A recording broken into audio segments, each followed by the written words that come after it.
Hello and welcome to this How Tech video tutorial. In this video we're going to show you how to create a box plot in Excel 2016. A box plot or a box and whisker plot. So here's our data. We'll make sure not to select the date values just yet. And it's right under here. Box and whisker, also known as the box plot. So here it is. So much easier in Excel.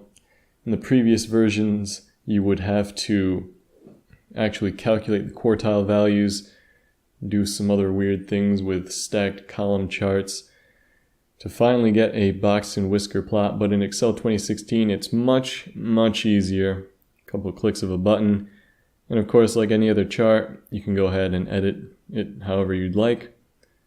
The workaround for the previous version of Excel, I believe, used these stacked columns. Yeah, something like that. Stacked columns, and then you'd use error margins, quartiles you'd have to calculate, and all this other stuff. But this is Excel 2016. This has been a How Tech video tutorial. Please like, subscribe, comment, and thank you for watching.